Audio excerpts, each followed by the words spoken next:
ತಂದನಾನ ತಾನಿ ತಂದಾನ ತಂದನಾನ ತಾನಿ ತಂದಾನ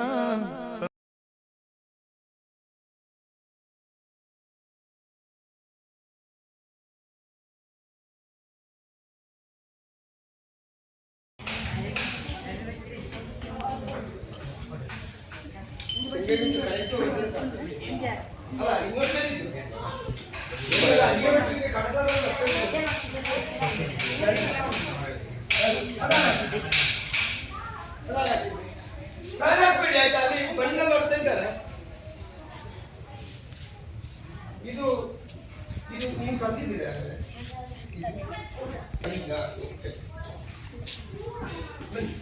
ನೀವು ಬೇಕು ಅಮ್ಮಂದ್ರೆ ನಾಟು ಕೂಡ ಬರಬೇಕು ಒಮ್ಮೆ ಸೇರಿಸಿ ಇದೆಲ್ಲ ಮಾಡಿದ್ದುಂಟು ಆಯ್ತಾ ಎಷ್ಟಿಗೆ ಸ್ವಲ್ಪ ಮತ್ತೆ ನಾನು ಹೇಳಿದ್ದೇನೆ ಯಕ್ಷಗಾನ ಕೆಲವರು ಬಂದು ಸೇರಿ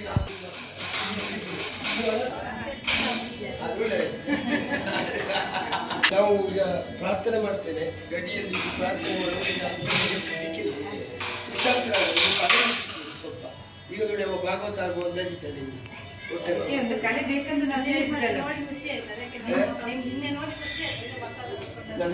ನಿನ್ನೆ ನೋಡಿ ನಾನು ಮುಂಚೆ ಗೊತ್ತಿಲ್ಲ ಮೊದಲೇ ಗೊತ್ತಿತ್ತು ನನ್ನ ಅಣ್ಣ ಇದ್ದೂರು ಅವರ ಹೆಂಡತಿ ಅವರ ಭಾವಕ ಕಳಪಿರ್ತಾರೆ ಅದು ನಮಗೆ ಮಾತಾಡ್ತೀವಿ ಅವರು ಬರ್ತಾರೆ ಹೋಗಿಕೊಂಡಿದ್ದ ಕಳಪುರಿಗೆ ಅಲ್ಲಿ ಈಗಲ್ಲ ತುಂಬಾ ದಿವಸ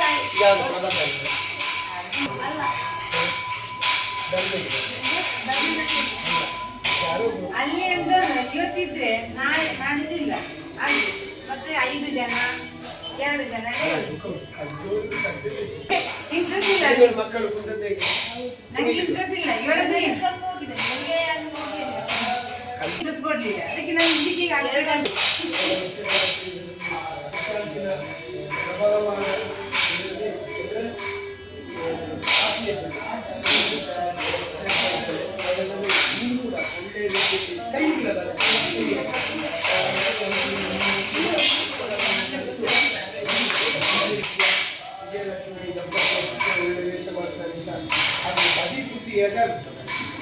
ಅಜಿತ್ ಬುದ್ಧಿಗೆ ಗೊತ್ತುಂಟ ಒಳ್ಳೆ ಹೆಸರನ್ನಾಗಿ ಅಜಿತ್ ಬುದ್ಧಿ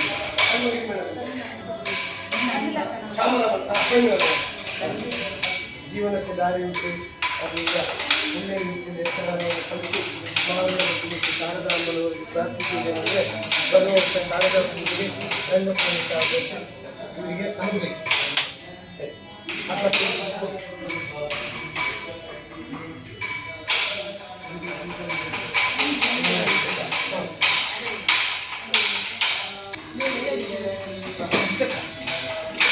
ನಮ್ಮ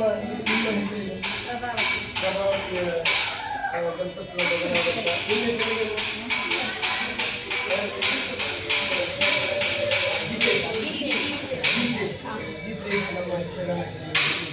ರ್ಯಾಂಕ್ ಬಂದವರಿದ್ದಾರೆ ಶಾರದೆ ಅನುಗ್ರಹದಿಂದ ಅದ್ಭುತವಾದ ಧಾರ್ಮಿಕ ವಿಚಾರಕ್ಕೆ ನಾವು ಒಪ್ಪಿಕೊಟ್ಟಿದ್ದೇವೆ. ಭಜನೆ ಉಂಟು, ಹಾಗಾದರೆ ವಿದ್ಯಾರ್ಥಿಗಳು ಇದ್ದು ಇಲ್ಲಿ ಕಲಿಯುವಂಥ ಅವಕಾಶ ನಾವು ಮಾಡಿಕೊಟ್ಟಿದ್ದೇವೆ ಎಲ್ಲವರು. ಅದರಿಂದ ಉತ್ತಮ ಕಲಾವಿದರಾಗಿ ವಿಶೇಷ ಮುಂದಿಗೆ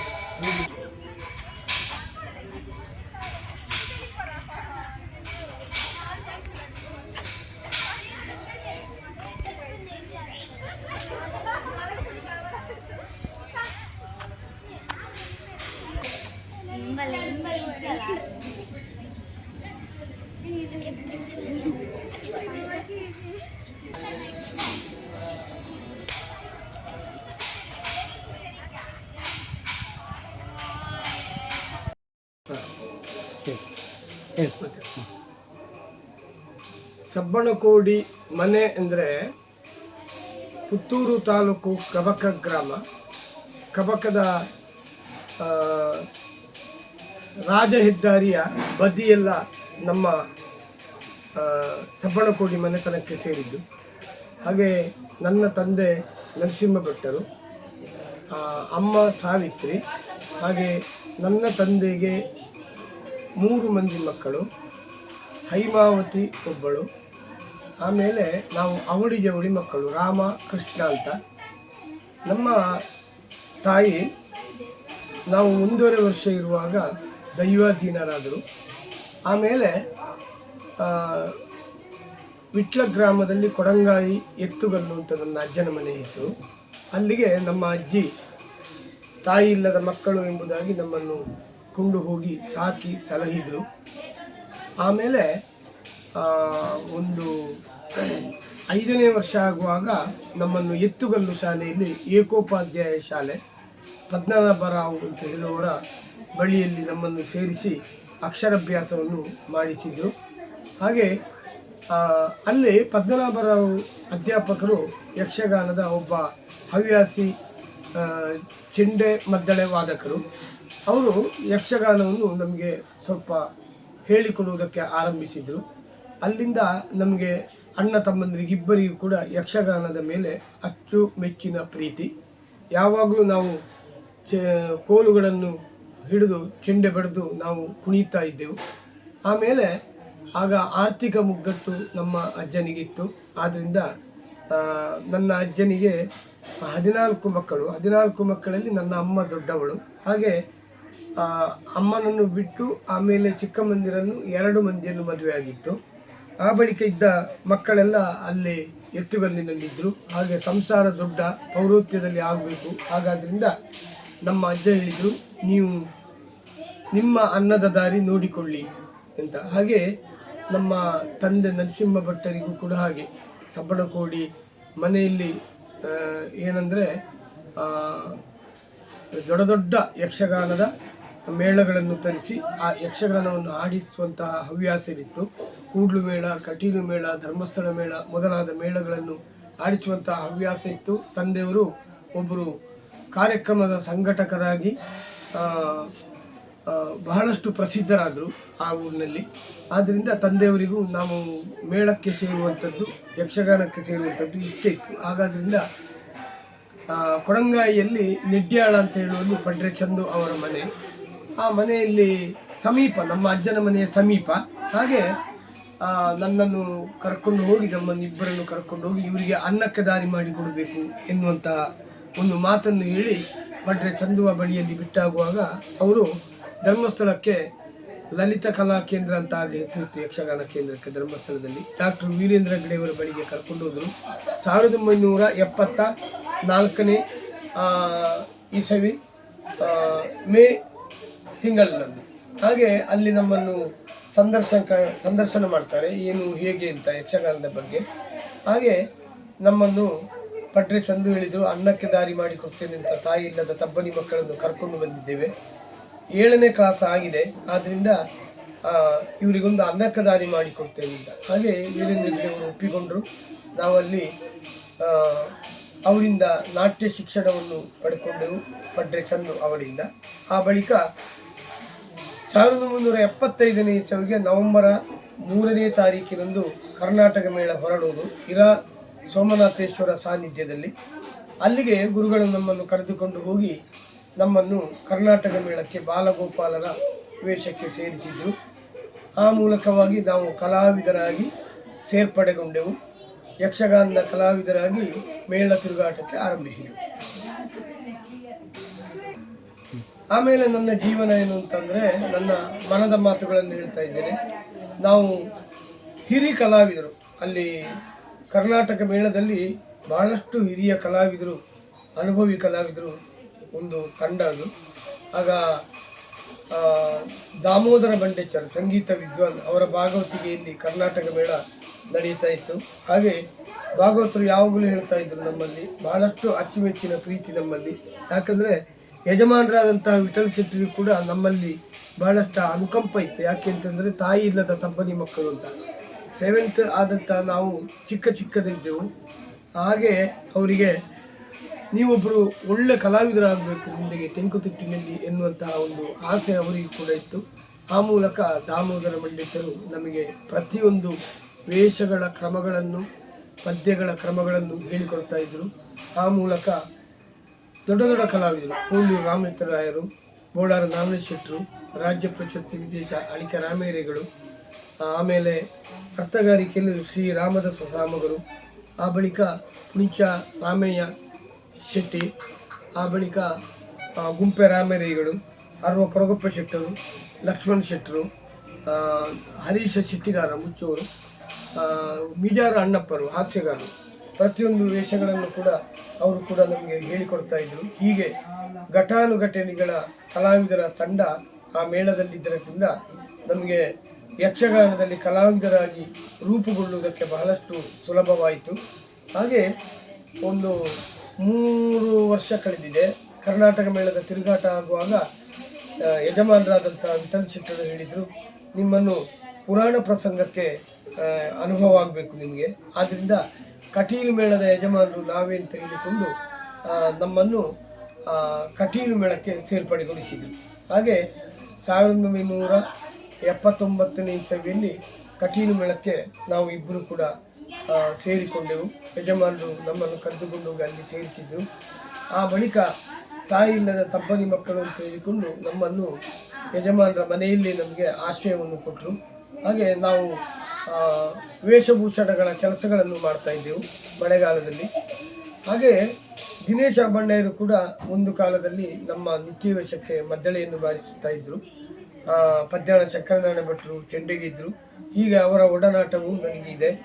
ಆ ಬಳಿಕ ಕಟೀಲು ಮೇಳದಲ್ಲಿ ಇರಾ ಗೋಪಾಲಕೃಷ್ಣ ಭಾಗವತರು, ಬಲಿಪ ನಾರಾಯಣ ಭಾಗವತರು, ನೆಡ್ಲೆ ನರಸಿಂಹ ಭಟ್ಟರು, ಹಾಗೆ ಕೇದಗಡಿ ಗುಡ್ಡಪ್ಪ ಗೌಡರು, ಶೀನಪ್ರಾಯಿಗಳು, ಪೆರವಾಯಿ ನಾರಾಯಣ ಶೆಟ್ಟಿ ಮೊದಲಾದವರೆಲ್ಲ ಒಡನಾಟ ನಮಗೆ ಸಿಕ್ಕಿತ್ತು. ಮಂಕುಳ ಸಂಜೀವ ಶೆಟ್ಟರು, ಕಡಂದೇರು ಪುರುಷೋತ್ತಮ ಭಟ್ರು, ಹೀಗೆ ದೊಡ್ಡ ದೊಡ್ಡ ಕಲಾವಿದರ ಒಡನಾಟದಿಂದ ನಾವು ಕಟೀಲು ಮೇಳದಲ್ಲಿ ಇಬ್ಬರು ಕೂಡ ಒಳ್ಳೆಯ ಕಲಾವಿದರಾಗಿ ಮೂಡಿಬಂದು ಕುಶಲವ, ಚಂಡಮುಂಡರು ಇಂತಹ ಪಾತ್ರಗಳನ್ನು ನಮಗೆ ಬಲಿಪ ಭಾಗವತರು ನೀಡ್ತಾ ಇದ್ದರು. ಹಾಗಾದ್ರಿಂದ ಒಂದು ಕಾಲದಲ್ಲಿ ಅವಳಿ ಜವಳಿಗಳ ಚಂಡಮುಂಡರು ಎನ್ನುವಂತಹ ಪ್ರಸಿದ್ಧಿ ಕಟೀಲು ಮೇಳದಲ್ಲಿ ಮೂಡಿಬಂತು.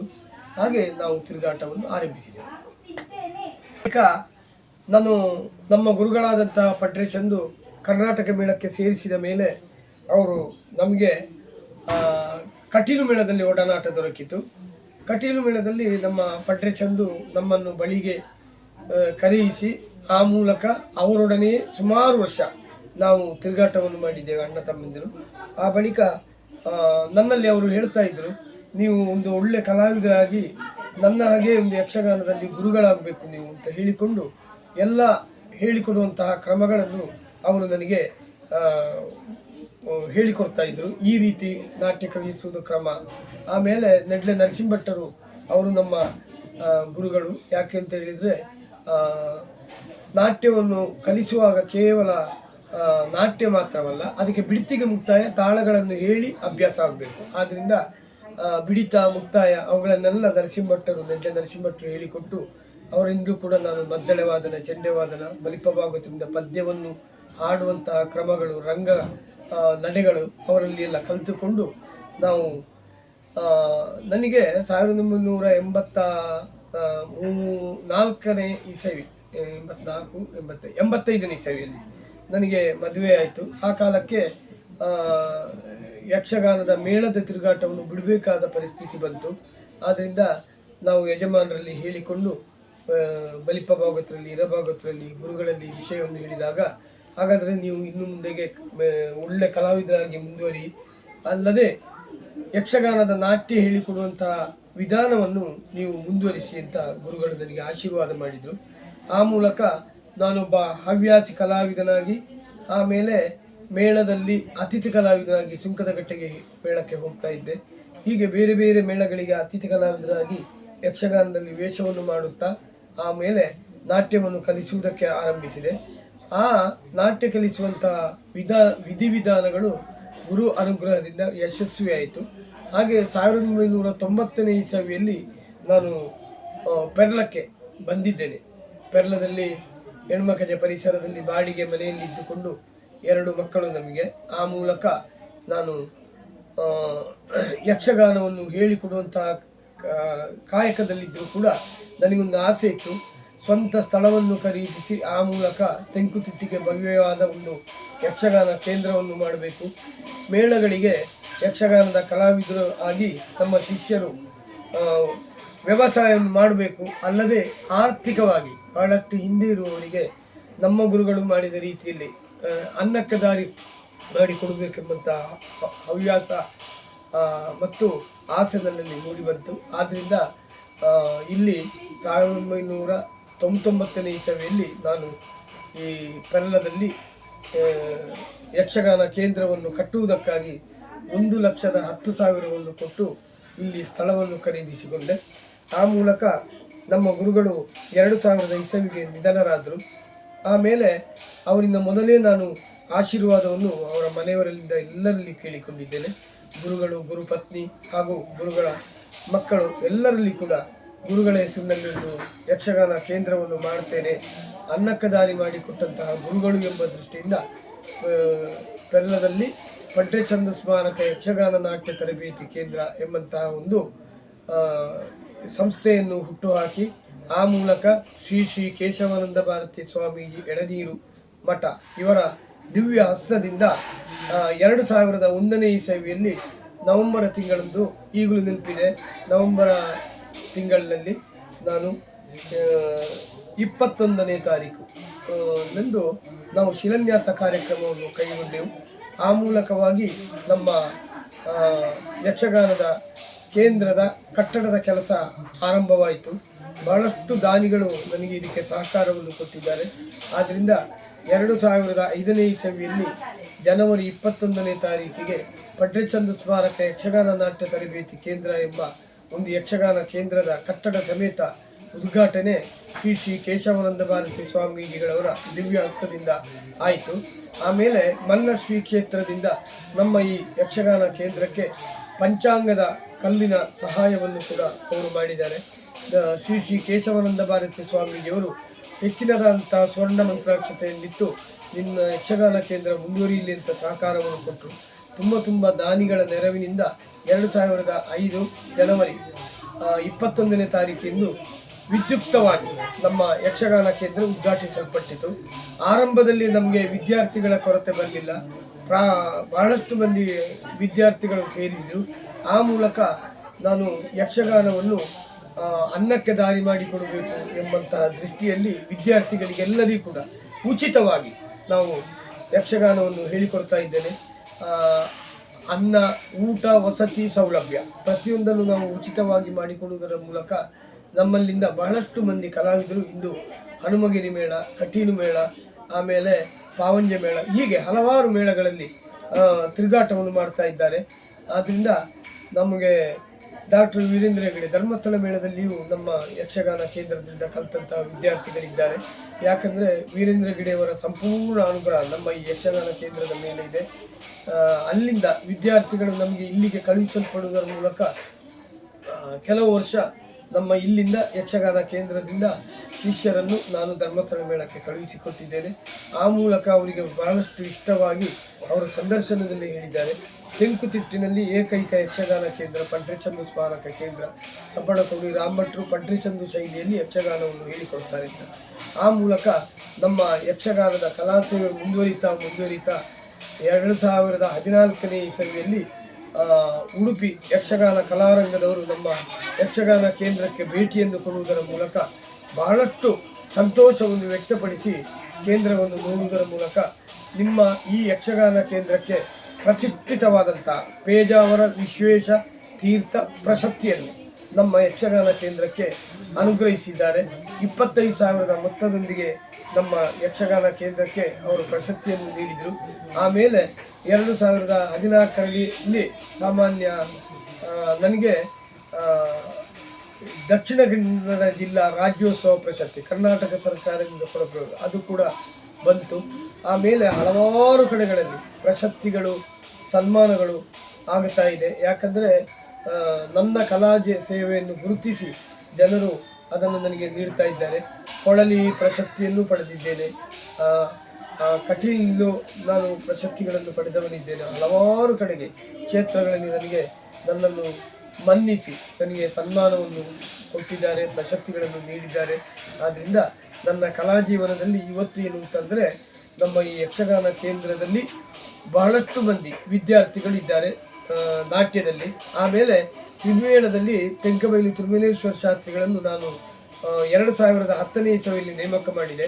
ಹಾಗೆ ಅವರು ಬಹಳಷ್ಟು ವರ್ಷ ನಮ್ಮ ಈ ಯಕ್ಷಗಾನ ಕೇಂದ್ರದಲ್ಲಿ ಗುರುಗಳಾಗಿ, ಹಿಮ್ಮೇಳ ಗುರುಗಳಾಗಿ ಕೆಲಸ ಮಾಡಿದರು. ಅವರ ಶಿಷ್ಯರು ಇವತ್ತು ಕಟೀಲು ಮೇಳದಲ್ಲಿ, ಬೇರೆ ಬೇರೆ ಮೇಳಗಳಲ್ಲಿ ಯಕ್ಷಗಾನವನ್ನು ಭಾಗವತರಾಗಿ ಮಿಂಚುತ್ತಾ ಇದ್ದಾರೆ. ಸುಧೀಶ್ ಪಾಣಾಜೆ, ನಾರಾಯಣ ಶರ್ಮಾ, ಆಮೇಲೆ ಪವನ್ ಪಾಣಾಜೆ, ಇವರೆಲ್ಲ ತೆಂಕಬೈಲು ತಿರುಮಲೇಶ್ವರ ಶಾಸ್ತ್ರಿಗಳ ಶಿಷ್ಯವೃಂದ, ಈ ಕೇಂದ್ರದ ವಿದ್ಯಾರ್ಥಿಗಳು. ಅಲ್ಲದೆ ಅವರು ನಿಧನರಾದರು ಕೊರೋನಾ ಕಾಲಘಟ್ಟದಲ್ಲಿ.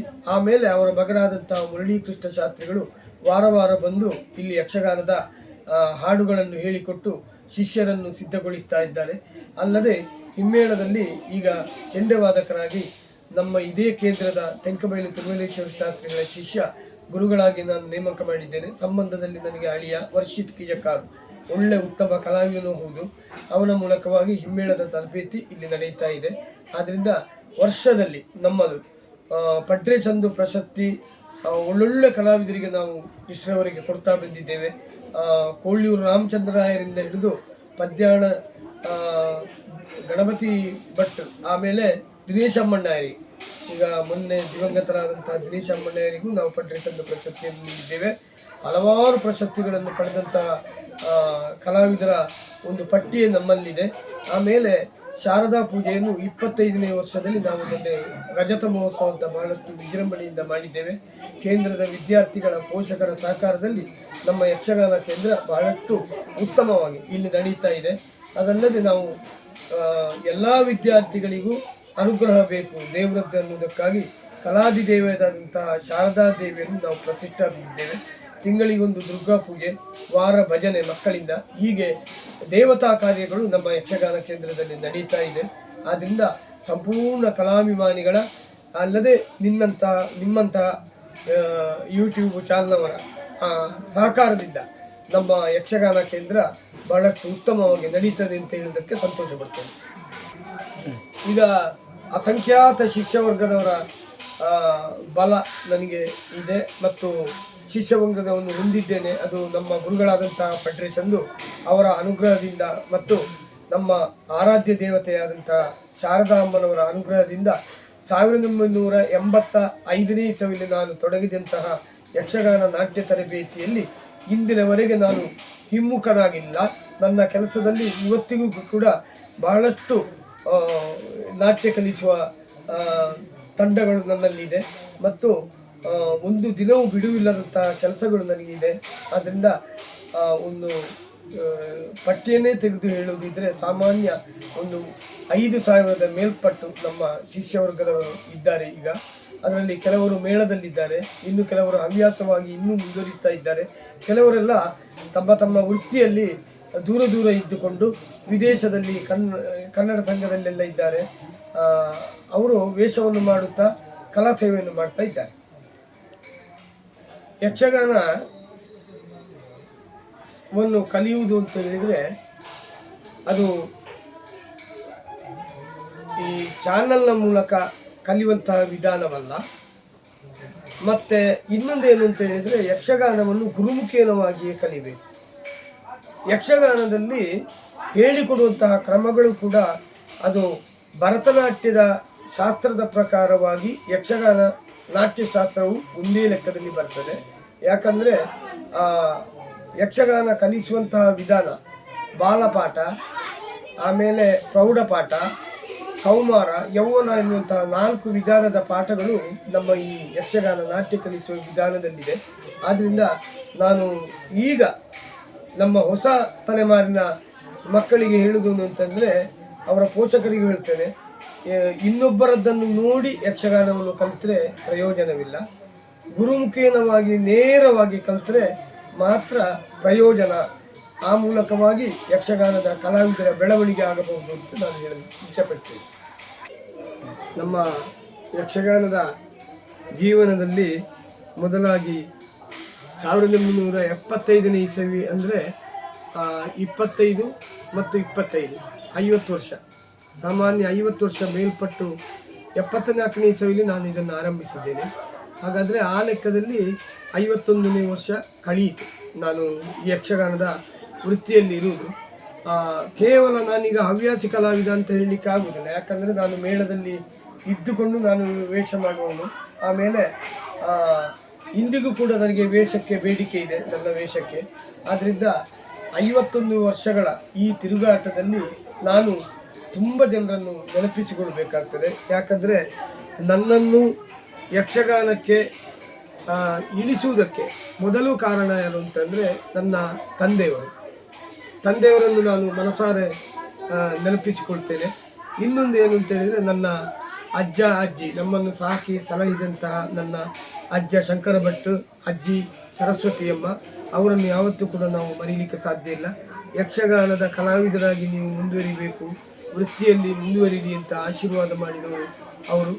ಮತ್ತು ಇನ್ನೊಂದು ನಮ್ಮ ಗುರುಗಳಾದಂತಹ ಫೆಡರೇಷನ್ನು, ಅವರನ್ನು ನಾನು ಯಾವತ್ತೂ ಕೂಡ ನೆನಪಿಸಿಕೊಳ್ಬೇಕಾಗ್ತದೆ. ಯಾಕಂದರೆ ನಮ್ಮ ಜೀವನದಲ್ಲಿ ಸಂಪೂರ್ಣವಾಗಿ ನಾನೊಬ್ಬ ಇಂದು ಯಕ್ಷಗಾನ ಕಲಾವಿದನಾಗಿ ಗುರುವಾಗಿ 10 ಜನರಿಗೆ ಪ್ರಸಿದ್ಧವಾಗಬೇಕು ಅಂತಿದ್ದರೆ ಮೂಲ ಕಾರಣ ನಮ್ಮ ಫೆಡರೇಷನ್ ಗುರುಗಳು. ಅವರನ್ನು ಯಾವತ್ತೂ ಕೂಡ ನಾನು ನನ್ನ ಹೇಳಿಕೊಡುವಂತಹ ಕಾಯಕದಲ್ಲಿ ಕೂಡ ನಮ್ಮ ಗುರುಗಳನ್ನು ಮನಸಾರ ಸ್ಮರಿಸಿಕೊಂಡು ನಾನು ಹೇಳಿಕೊಡುವುದಕ್ಕೆ ಆರಂಭಿಸ್ತೇನೆ. ಆದ್ದರಿಂದ ಸರ್ವವಿಘ್ನಪ್ರದಾಯಕನಾದಂತಹ ಮಹಾಗಣಪತಿಯೇ ಗುರು ಅಂತ ಹೇಳಲ್ಪಡ್ತದೆ. ಆದ್ದರಿಂದ ಅಂತಹ ನಮ್ಮ ಫೆಡರೇಷನ್ದು ಗುರುಗಳು ನನಗೆ ಅನ್ನಕ್ಕೆ ದಾರಿ ಮಾಡಿಕೊಟ್ಟಿದ್ದಾರೆ, ಅವರನ್ನು ನಾನು ನೆನಪಿಸಿಕೊಳ್ತೇನೆ. ಆಮೇಲೆ ಸರ್ವತ್ರಿಯಾಗಿ ನಾನು ಹೇಳಿಕೊಂಡೇ ಹೋಗ್ತೇನೆ. ಯಾಕಂದರೆ ಒಬ್ಬ ಕಲಾವಿದ ಗುರುವಲ್ಲಿ ಕಲಿತರೂ ಕೂಡ ಹೆಚ್ಚಿನದಾದಂತಹ ಒಂದು ಕಲಾವಿದರ ಒಡನಾಟದಿಂದ ಅವೊಬ್ಬ ಮೇರು ಕಲಾವಿದನಾಗುವುದಕ್ಕೆ ಸಾಧ್ಯವಿದೆ ಮತ್ತು ಅನುಭವವನ್ನು ಪಡೆಯುವುದಕ್ಕೆ ಸಾಧ್ಯ ಇದೆ. ಆದ್ದರಿಂದ ನನಗೆ ಅನುಭವವನ್ನು ದಾರಿ ಮಾಡಿಕೊಟ್ಟಂತಹ ನೆನಪಿಸಿಕೊಳ್ಬೇಕಾದಂತಹ ಭಾಗವತರಂದರೆ ದಾಮೋದರ ಮಂಡಿಕ್ಯರು ಮತ್ತು ಬಲಿಪ ನಾರಾಯಣ ಭಾಗವತರು ಹಾಗೂ ಗೋಪಾಲಕೃಷ್ಣ ಭಾಗವತರು. ಚೆಂಡೆವಾದನದಲ್ಲಿ ಪೆರುವಾಯಿ ನಾರಾಯಣ ಭಟ್ಟರು ಮತ್ತು ನೆಡ್ಲೆ ನರಸಿಂಹ ಭಟ್ಟರನ್ನು ನಾನು ನನ್ನ ಜೀವನದಲ್ಲಿ ನೆನಪಿಸಿಕೊಳ್ತೇನೆ. ತಾಳ ಲಯ ಗತಿಗಳನ್ನು ಹೇಳಿಕೊಟ್ಟಂತಹ ಮಹಾನ್ ಪುಣ್ಯಾತ್ಮ ಅವರು. ಅಲ್ಲದೆ ಆ ಬಳಿಕ ಕರ್ನಾಟಕ ಮೇಳದಲ್ಲಿ ಇರತಕ್ಕಂತಹ ಶ್ರೀ ರಾಮದಾಸ ಸಾಮಗರು, ಬೋಳಾರ ನಾರಾಯಣ ಶೆಟ್ಟರು, ಮಿಜಾರು ಅಣ್ಣಪ್ಪರು, ಅರ್ವ ಕೊರಗಪ್ಪ ಶೆಟ್ಟರು, ಕೊಳ್ಳೂರು ರಾಮಚಂದ್ರರಾಯರು, ಅಡಿಕೆ ಲಕ್ಷ್ಮಣ್ ಶೆಟ್ಟರು, ಹೀಗೆ ದೊಡ್ಡ ದೊಡ್ಡ ಕಲಾವಿದರ ಒಡನಾಟದಲ್ಲಿ ನನಗೆ ತುಂಬ ಅನುಭವವಾಗಿದೆ. ಅಂಥವರನ್ನು ನಾನು ಎಂದೂ ಕೂಡ ಮರೆಯುವುದಕ್ಕೆ ಸಾಧ್ಯ ಇಲ್ಲ ಅಂತ ಹೇಳಿಕೊಂಡು, ಆಮೇಲೆ ಈ ಯಕ್ಷಗಾನ ಕೇಂದ್ರಕ್ಕೆ ಬಹಳಷ್ಟು ಮಂದಿ ದಾನಿಗಳು ನನಗೆ ಸಹಕಾರ ಮಾಡಿದ್ದಾರೆ. ಅವರನ್ನು ನಾನು ನನ್ನ ಜೀವನದಲ್ಲಿ ನೆನಪಿಸಿಕೊಳ್ತಾ ಇದ್ದೇನೆ. ಒಂದು ಕರ್ನಾಟಕ ಬ್ಯಾಂಕ್ ಅನ್ನು ನಾನು ಯಾವತ್ತೂ ಕೂಡ ಸ್ಮರಿಸಿಕೊಳ್ತೇನೆ. ನಮ್ಮ ಈ ಯಕ್ಷಗಾನ ಕೇಂದ್ರಕ್ಕೆ ಹೆಚ್ಚಿನದಾದಂತಹ ಮೊತ್ತವನ್ನು ಕೊಟ್ಟು ಮಕ್ಕಳ ಅನ್ನದಾನಕ್ಕೆ ಆಮೇಲೆ ಕಾರ್ಯಕ್ರಮಕ್ಕೆ ಸಹಕರಿಸ್ತಾರೆ. ಹಾಗೂ ಇನ್ನೂ ಹೇಳುವುದಿದ್ದರೆ ಬಹಳಷ್ಟು ಬಂದಿದ್ದಾರೆ. ಶ್ರೀ ಶ್ರೀ ಕೇಶವಾನಂದ ಭಾರತಿ ಸ್ವಾಮೀಜಿಗಳು ಎಳನೀರು ಮಠ ಹಾಗೂ ಶ್ರೀ ಶ್ರೀ ಸಚ್ಚಿದಾನಂದ ಭಾರತಿ ಸ್ವಾಮೀಜಿ ಎಳನೀರು ಮಠ, ಪೇಜಾವರ ವಿಶ್ವೇಶತೀರ್ಥ ಸ್ವಾಮೀಜಿಯವರ ಪ್ರಶಸ್ತಿಯನ್ನು ಕೊಟ್ಟಂತಹ ಕಲಾರಂಗ ಹಾಗೂ ದಕ್ಷಿಣ ಕನ್ನಡ ರಾಜ್ಯೋತ್ಸವ ಪ್ರಶಸ್ತಿಯನ್ನು ಭರಿಸುವುದಕ್ಕೆ ಕಾರಣ ಪ್ರದೀಪ್ ಕಲ್ಕೂರು ಅವರು. ಆದ್ದರಿಂದ ಅವರನ್ನು ಕೂಡ ನಾನು ನೆನಪಿಸಿಕೊಳ್ತಾ ಇದ್ದೇನೆ. ಹೀಗೆ ನನ್ನ ಜೀವನದಲ್ಲಿ ಬಹಳಷ್ಟು ಮಂದಿ ನನಗೆ ಸಹಕಾರವನ್ನು ಕೊಟ್ಟಿದ್ದಾರೆ. ನನ್ನ ಆರ್ಥಿಕ ಮುಗ್ಗಟ್ಟು ಇರುವಂತಹ ಸಂದರ್ಭದಲ್ಲಿ ದೇವಾನ ಖಾನ ಕೃಷ್ಣ ಭಟ್ರು ನಮ್ಮ ಯಕ್ಷಗಾನಕ್ಕೆ, ಈ ಕೇಂದ್ರಕ್ಕೆ ಬಹಳಷ್ಟು ಸಹಕಾರವನ್ನು ಕೊಟ್ಟವರು. ಅಂತಹ ಪುಣ್ಯಾತ್ಮರನ್ನೆಲ್ಲ ಸ್ಮರಿಸ್ತಾ ಇದ್ದೇನೆ. ಸಾಕಲ್ಲ. ಆಮೇಲೆ ನಮ್ಮ ಯಕ್ಷಗಾನ ಕೇಂದ್ರ ಇದೊಂದು ಕಡೆಯದ್ದೊಂದು ನೆನಪಿಸಿಕೊಳ್ತೇನೆ. ನಮ್ಮ ಯಕ್ಷಗಾನ ಕೇಂದ್ರ ಉದ್ಘಾಟನೆಗೊಳ್ಳಲ್ಪಡಲಿಕ್ಕೆ ಇದ್ದಂತಾಗುವಾಗ ಬಿರುಗಾಳಿಯಿಂದ ಒಂದು ಯಕ್ಷಗಾನ ಕೇಂದ್ರ ಬಿದ್ದಿತ್ತು. ಆ ಸಂದರ್ಭದಲ್ಲಿ ನನಗೆ ತಾಯಿ ಸಮಾನರಾಗಿ ನಿಂತವರು ಕೈಂತ ಜೆ ಶಂಕರಿಯಮ್ಮ, ಕಲಾಭಿಮಾನಿ ಕಲಾಸಕ್ತರವರು. ಅವರು ದೊಡ್ಡ ಮೊತ್ತವನ್ನು ಕೊಟ್ಟು ನಮ್ಮ ಯಕ್ಷಗಾನ ಕೇಂದ್ರವನ್ನು ನಿಲ್ಲುವ ಹಾಗೆ ಮಾಡಿಕೊಟ್ಟಿದ್ದಾರೆ. ಆಮೇಲೆ ನಮ್ಮ ಆತ್ಮೀಯ ನಮ್ಮ ಶಿವು, ನಾವು ಆತ್ಮೀಯದಲ್ಲಿ ಶಿವ ಕಳತ್ತೂರು ಅಂತಲೇ ಹೇಳುವಂಥದ್ದು. ಭಾಳಷ್ಟು ಕಲೆಯ ಮೇಲೆ ಅಭಿಮಾನ, ಇದರ ಸಂಘಟನೆಯನ್ನು ಮಾಡಿ ಕಳತ್ತೂರಿನಲ್ಲಿ ಒಂದು ಇದು ಸಂಭ್ರಮದಿಂದ ಯಕ್ಷಗಾನ ಬಯಲಾಟವನ್ನು ಆಡಿಸಿದ್ದೇನೆ ಸುಮಾರು ವರ್ಷ. ಅಂತಹ ಶಿವ ಅವರಿಗೆ ನಾವು ಅವರಾಗಿ ಇಲ್ಲಿ ಬಂದು ಯೂಟ್ಯೂಬ್ ಮೂಲಕ ನನ್ನ ಸಂದರ್ಶನ ಮಾಡಿದ್ದಾರೆ. ಅವರಿಗೆ ಶಾರದಾ ಮಾತೆ ಆಯುಷ್ಯ ಆರೋಗ್ಯ ಭಾಗ್ಯವನ್ನು ಅನುಗ್ರಹಿಸಲಿ ಮತ್ತು ಒಳ್ಳೆಯ ಒಂದು ಕಾರ್ಯಕ್ರಮವನ್ನು ಮಾಡಿಕೊಟ್ಟದ್ದಕ್ಕೆ ಧನ್ಯವಾದಗಳು.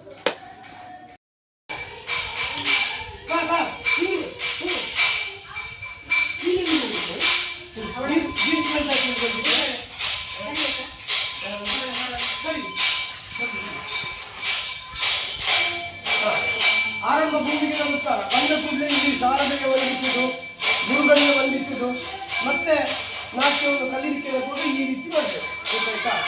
ನೋಡಿಕೊಳ್ಳಿ, ಕಲಿತಾ ನೋಡ್ತಾ 1 2 3 4